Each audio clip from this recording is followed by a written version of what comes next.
Hi everyone, welcome back to my channel. If you come in for the first time, then welcome.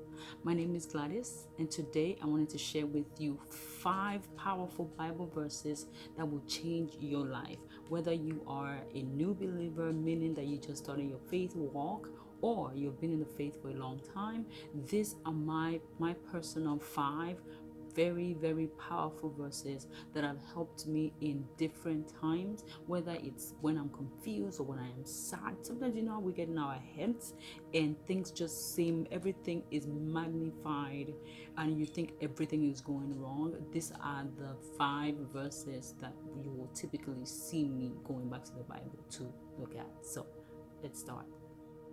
In my last video, I talked about how to read the Bible and get the most out of it. And since I've been putting in the tip number 4 into practice, which is to compare verses in different versions of the Bible, ever since I started to do that, I have seen scriptures just jump out, like basically jump off my screen. If I was using the iPad or using my phone, these scriptures have literally just come to life. Like I see them with fresh eyes now, and that's what I wanted to share with you today. One thing I also want you to understand as we go into this video, is that these 5 verses, the common theme among all 5 of them is trusting God, explicitly trusting God and not in yourself. So the first Bible verse I wanted to talk to you about today is Jeremiah 29:11. I'm going to paraphrase. It's popular, and people, whenever you quote that scripture, the first thing they'll say is, "For I know the thoughts that I have towards you, thoughts to bring you, thoughts of good, thoughts to bring you an expected end." But when you look at that scripture, and this is why I love being able to compare versions, if you look at that same scripture in the message version, it says, "I know what I am doing.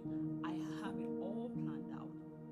Plans to take care of you, not abandon you. Plans to give you the future you hope for. Plans to give you the future that you hope for." Essentially, God is saying here, "I got you. I got your back. Stop overthinking. Stop overanalyzing. Stop. Get out of your own head. I got you. I have it all figured out. You don't have to worry about a thing. Just lay it before me." That's why I love the scripture. Now, my second scripture for you today is Psalm 32:8-9. Psalm 32:8-9 talks about God instructing you, God leading you. But if you look at that scripture again in TPT, oh my God, it says, "I will stay close to you, instructing and guiding you along the pathway for your life." Let's just stop there. Even if I don't read the rest of the scripture, I'm good. Because it says to me, God will stay close. He will instruct me. He will guide me for my life. The things that I need, God will instruct me. Why wouldn't I want Him to instruct me? I want clarity for everything that I do, so I'm going to go back to God for instructions. This year, with the COVID situation, I know that I came into 2020, and I'm sure, I'm going to go out on a limb and say that you probably are in the same shoes. I came into 2020 with dreams, with visions. This was going to be the year I was going to do things that I abandoned, and then COVID happened. So now it was like, what am I going to do? What exactly do I do? And this is one of the scriptures that I came to. I will instruct you. I will guide you. One version actually says, "I will instruct you with my eye on you." It's like God is focusing on me. Like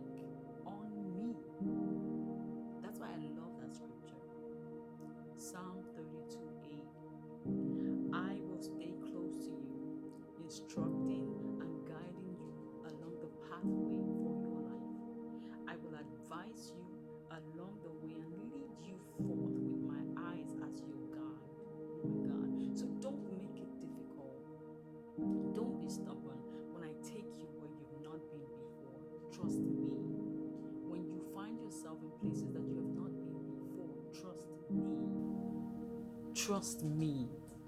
And that one is in the Passion Translation. Enjoying this so far? I am. So the third one is Philippians 4:6-7. But I love the sixth part of it first. Okay, I love it in Message. I actually read that one this week, and I, believe it or not, I was on my bed when I read that one, and it so resonated with me that I went like this. I was doing the snap, like like mic drop.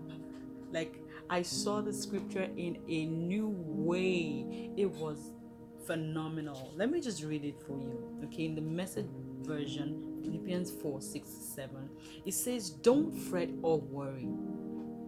Don't fret or worry. Instead of worrying, pray. Let petitions and praises shape your worries into prayers, letting God know your concerns.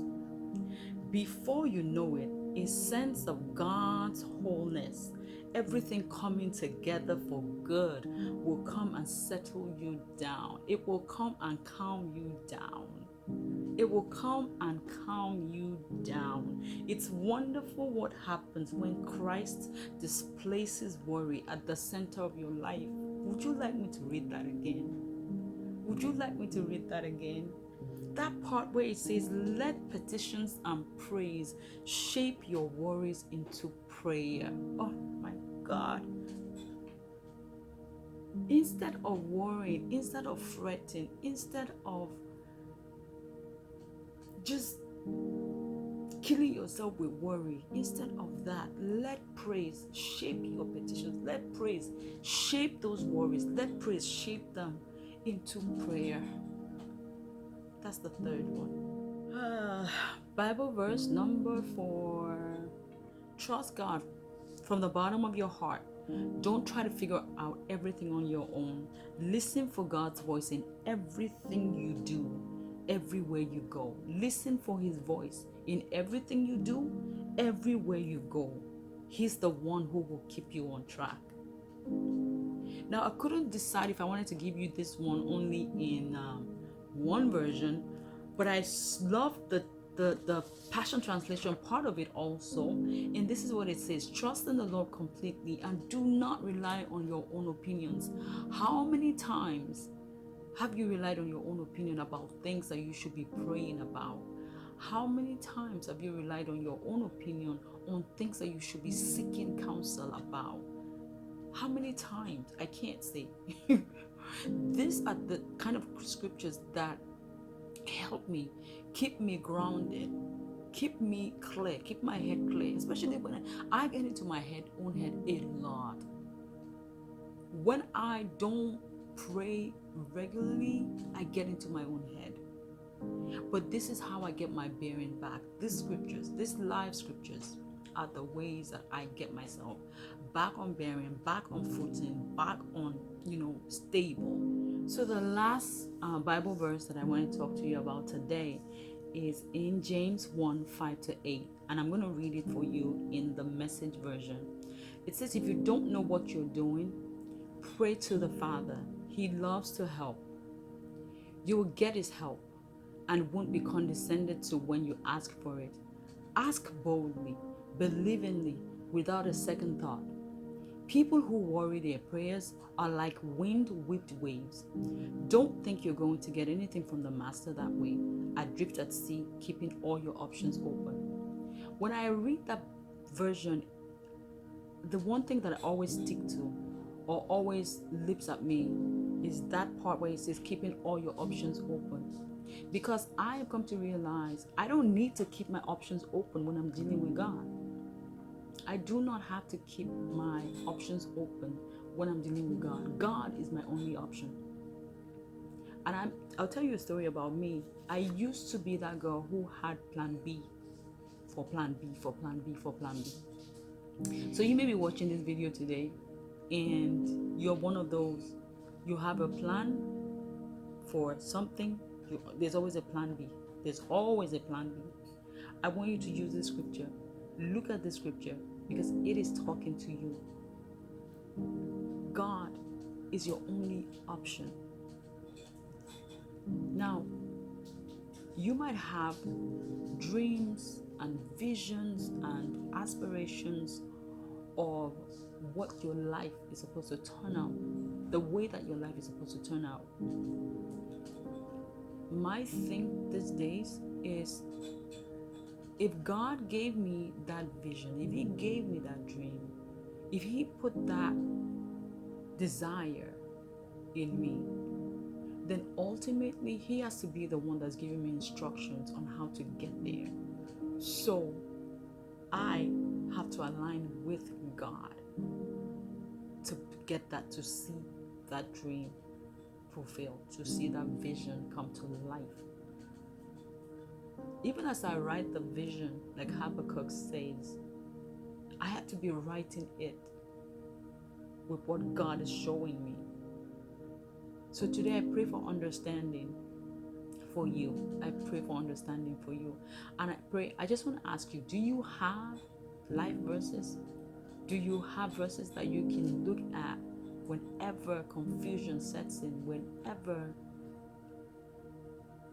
the picture that you have seen, that God has shown you, whenever it gets fuzzy? Do you have scriptures that you turn to? Today I shared my 5 life verses, these powerful 5 verses that I go to. I turn to them every time things get fuzzy, every time the picture God showed me looks corrupted, it gets corrupted.